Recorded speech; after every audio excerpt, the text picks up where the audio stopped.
Empanada, the play, is circles and centers around the life of a young lesbiana, tejana, chicana, católica, so Catholic, queer person living in her body and growing up.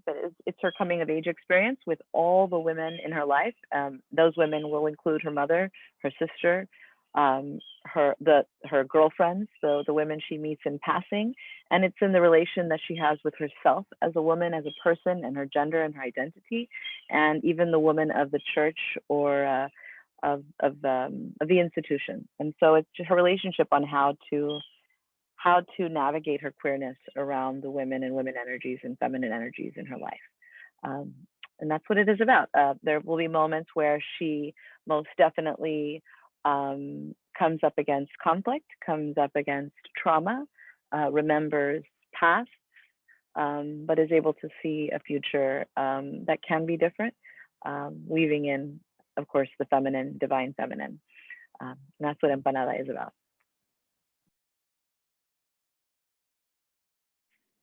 Oh, wow. Well, I was a closet queer body, right? Closet lesbian, totally, completely closeted. And I mean, in a real literal way, one of the real life inspirations was author Sharon Bridgeforth, who I workshopped with in, I want to say 2000, maybe 2002.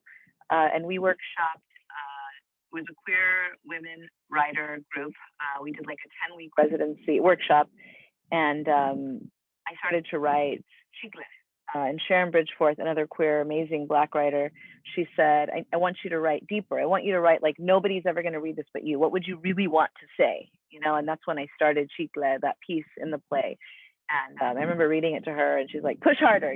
So, I mean, adding these lines, these were graphic for me and hard for me to say out loud back then.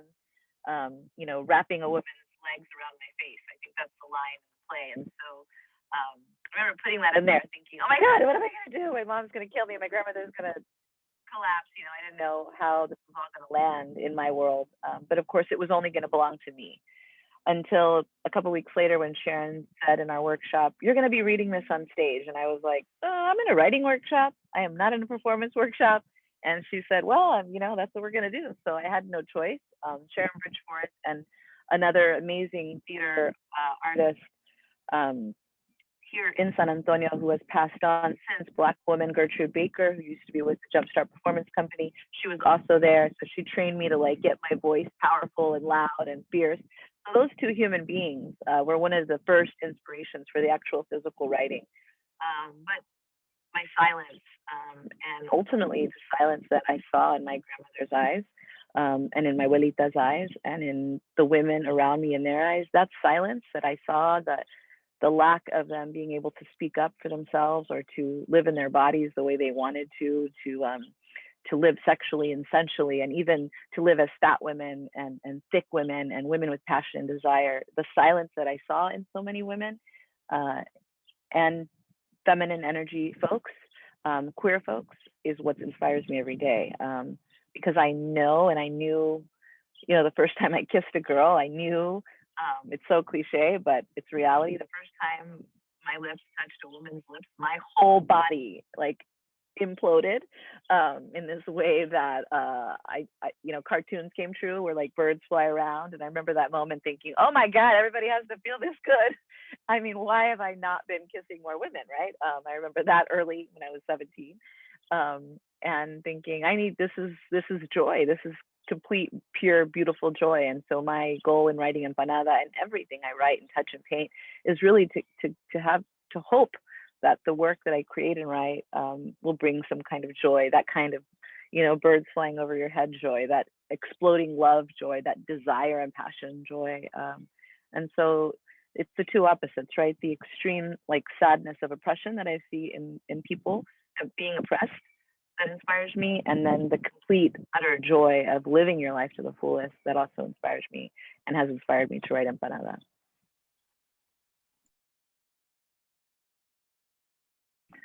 Wow. I think I definitely feel like Empanada still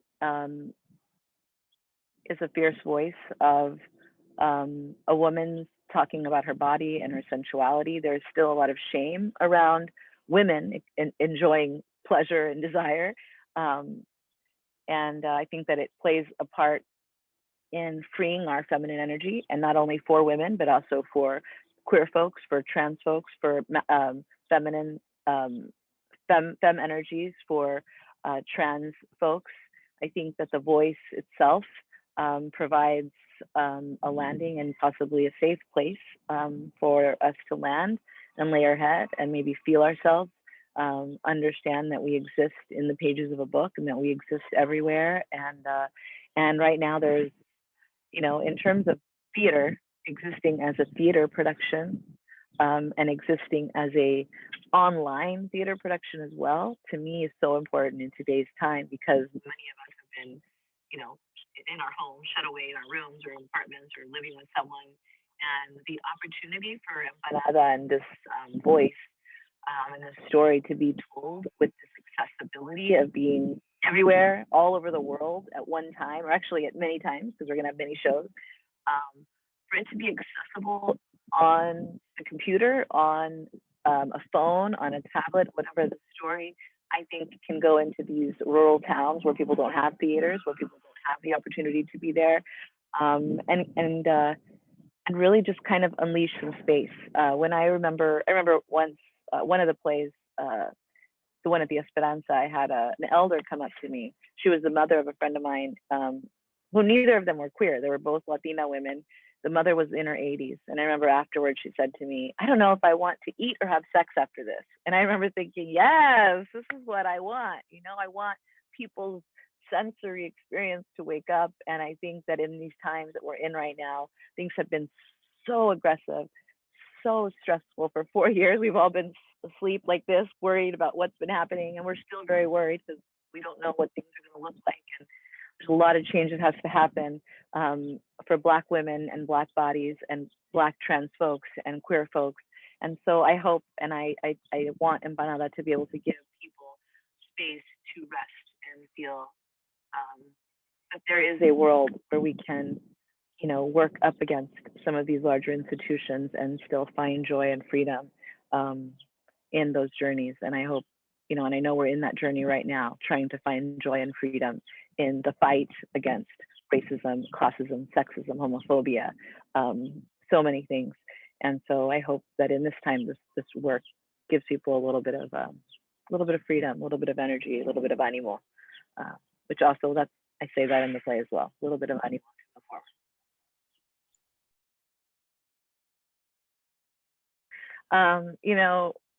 It's interesting that you said that, because just the other day, and you probably know this, was the birthday of Rent, right? And so I saw it when Rent came out. I saw it when it came to San Antonio, and it was many years ago. And I think going to see Rent with another theater friend of mine, who, I wasn't in theater anywhere near the theater world at that time. A friend of mine took me to see Rent, and it just opened my world up.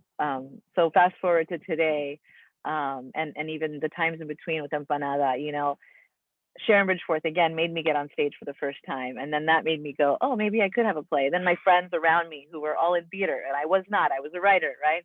They were like, oh, you should put it on the play. Oh, you should put it on the stage. I'm like, no, I'm a writer, which is true. But we put it on the stage. And, then I had it was hard at that time to fight for these things, challenging, but I always was fighting for everyone in the center of the production to be queer or POC, queer and POC, LGBT, or had to be like the fiercest ally in the universe in order to be part of the production, because I wanted to make sure that not only was the experience on the stage authentic and also going out authentic, not that actors cannot make it authentic, but also I was at that time and still today making sure that if I centered those folks in the production, in the stage design, in the direction, in the lighting, in the helping of creating a script from the writing, then I was also giving an opportunity for queer folks to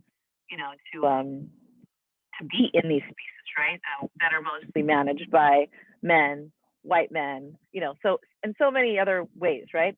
That's not the point. The point is that I was centering that then, and I'm centering it still now, and it blows my mind that the last time it was in San Antonio, I want to say it was 2002, 2004 that we had it on stage at the Esperanza. And I think that was the last time it was in San Antonio. And for it to be back and to have Annalisa as a director, and then to see how Satya was chosen. I mean, I had no part of any of this, right?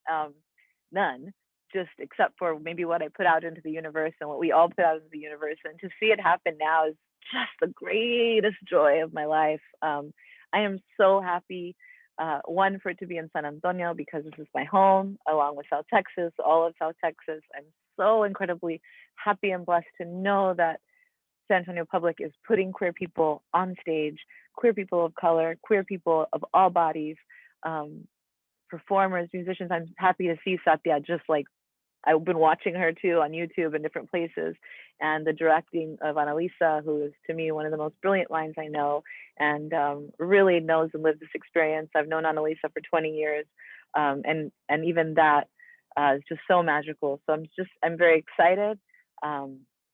I know I've been getting text messages from people like, wow, you're getting it back on stage. And I'm like, actually, I'm not getting it back on stage. The San Antonio Public is getting it on stage. Annalisa's getting it on stage. Satya is getting it on stage. All of you all there are getting it on stage. I wrote the piece. I feel so happy that it has, not only graduated from college, but she has her own life. She's doing her own thing. She's out there doing her thing. So I'm excited that Empanada is going to be just like shaking her ass on the San Antonio Public website and theater and everywhere else and in people's homes.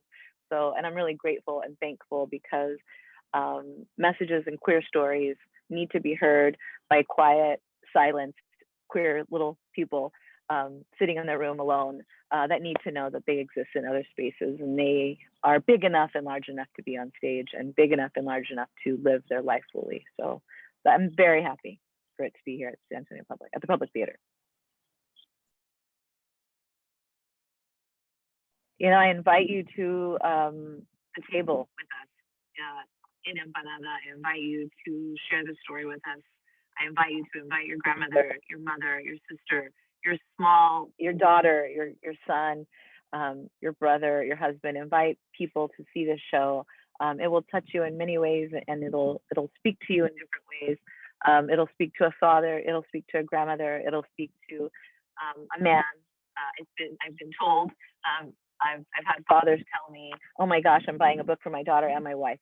I've had grandmothers buy the book for their kids. I've had young kids, seventh graders, read this book and comment on it and read the play and see the play, and it's for everybody.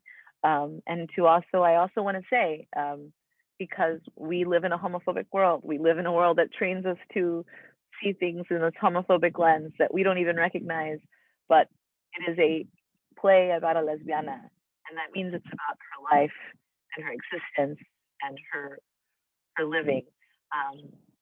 Erase the homophobia that people have told you that anything gay, please, is a perverted thing or it's not family material, because Empanada is family material, and it's for everybody, and everybody from young to old can enjoy it. And I am sure that it'll be an absolute joy. So I want to preface that, because I think that a lot of times I hear it all the time, like, oh, it's a gay play, oh, but my kids were going to go. I've heard that. So I want to say that out loud, that things that are gay and lesbian and queer and trans and everything, they're for everybody. So please come, please join us at the table and listen to this story. It will definitely be something to share.